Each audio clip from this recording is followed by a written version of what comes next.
Hey, this is John. Welcome back to Nonograms. Let's go ahead and start in on the third tutorial puzzle.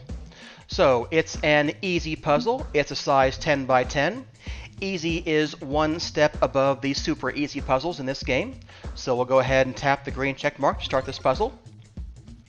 So remember it was a 10 by 10, so we've got 10 space in the row and 10 in the column. However, we don't have any 10 clues. So how are we going to start this puzzle? Well, we've got a couple of things that we can do. First thing we can try is, do any of the clue boxes add up to the size of the row or column? So notice this clue right here, the 4, 5.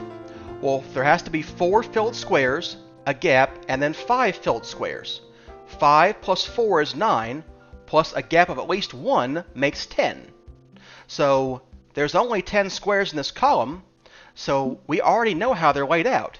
It has to be 4 consecutive, a gap, and then 5 consecutive. It's the only way we get a 4, a gap, and a 5 within 10 squares. Now, the tutorial wasn't clear on this, but notice that it has to be in the order. So the 4 comes first. We come from the top, it's 4, then 5.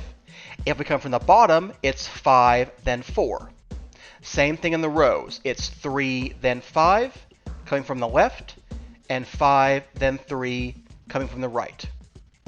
Alright, so that's one thing we can do. I'm going to erase this real quick. I want to show you one other thing before we continue. Alright, this next tactic I call centering. It's where we center some pixels within the space that is available. So look at this 9 right here in this row. With this 9, it's going to either have to be the 9 from the left or the 9 from the right. There's no other way to make 9 consecutive pixels within a row of only 10 squares. So notice that no matter which one is filled in, the far left one or the far right one, these 8 are always filled in. That's where the centering comes from. So, how are we going to center this 9? Well, we have a couple of ways. First, we can do some counting. So, let's see here. 1, 2, 3, 4, 5, 6, 7, 8, 9. And fill in this pixel. Now we'll count back from the right. 1, 2, 3, 4, 5, 6, 7, 8, 9. And we can fill in everything in between. This centering trick will work as long as when you're counting back from the right, you reach this pixel, the pixel you got to counting from the left. So let me repeat that to make sure it's clear. 1, 2, 3, 4, 5, 6, 7, 8, 9. I filled in this going from the left.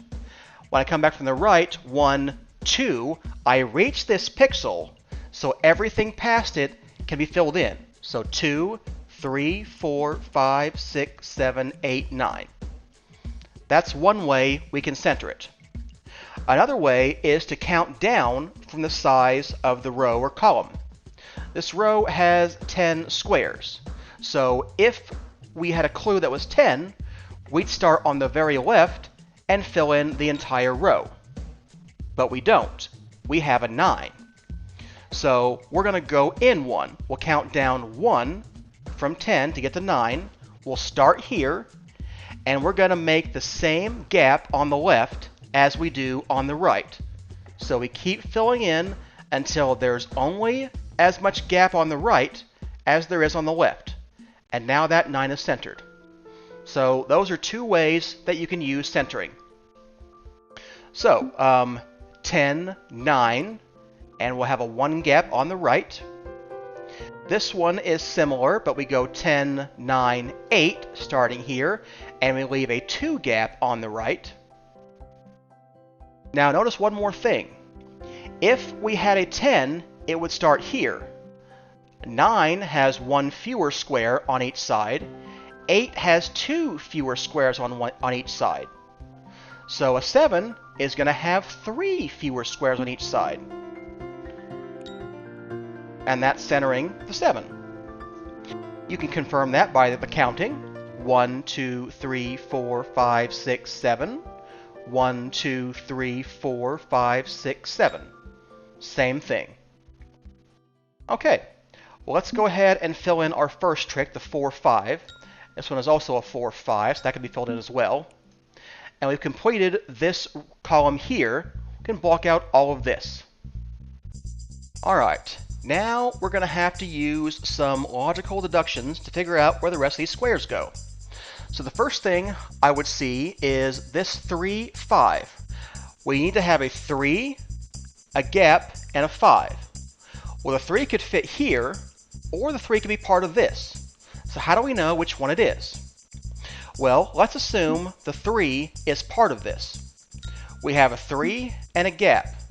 Uh-oh, there's not enough room to put the 5 here. Since that's the case, we know this can't be the 3. There'd be no space for the 5 over here. That means the 3 has to be over here. So we can fill out the 3. We've got this gap. It also boxes in where the 5 can go. The 5 can't go any farther to the left, so it has to go to the right. So 1, 2, 3, 4, 5. So there we go. That completes this row here, which also completed this column here. Alright. Now, that was a good thing to complete with this column because the 3, 5 worked out, but the 3, 2 wouldn't have.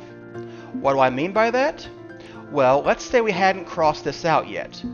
This could be a 3 and then a 2, and that would logically complete the clue, but it's not correct.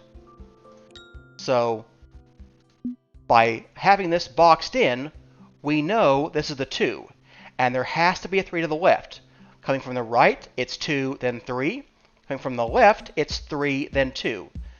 Although there are 3s could fit either of these places, we know it has to be on the left. Same thing for the rest of these rows here. And we can cross out the rest of them. Alright, what else do we have? Well, this column here is completed. We can cross out that. So, this boxed in where this 9 can be, we crossed out this square, so it must be the 9 on the right. So this and this completes the 9. Alright, that's good. What else do we have? Well, in this column here, there's a 2, a gap, and a 5. Well, we've got a 2 right here, and there's no space for a 2 to be anywhere above this. So this must be the 2. We can go ahead and box that in, and our 5 is somewhere in here. We're not sure if it's up here or up here with the 4, but it's in there somewhere. However, that does box in this 8. 1, 2 are crossed in, so 1, 2, 3, 4, 5, 6, 7, 8. There we go. That settles that. Alright, what else do we know? Well, this row here is a 4, a gap, and a 4. We've got a 4 right here, so that's as big as a number can be in this column. So this must be boxed in, which means this has to be the other part of the 4. Which also tells us where our 7 is. We've boxed it on the left, so it must grow to the right. There we go. There's 7. Our row is complete. We can complete this, which boxes in our 4. We've got 3 right here. We need it to be 4. We have to grow 1 more, which completes this column, as well as this row over here, which also completes this 2, 5. We weren't sure if the 5 was up here, but now we know it has to be down here. And there we go. It is a brush and roller. Alright, hope you enjoyed today's tutorial puzzle. If you did, hit the like button, hit the subscribe button, maybe even leave a comment. YouTube likes that for some reason. Something about engagement I don't really understand, but I'd appreciate it. And I will see you in the next episode.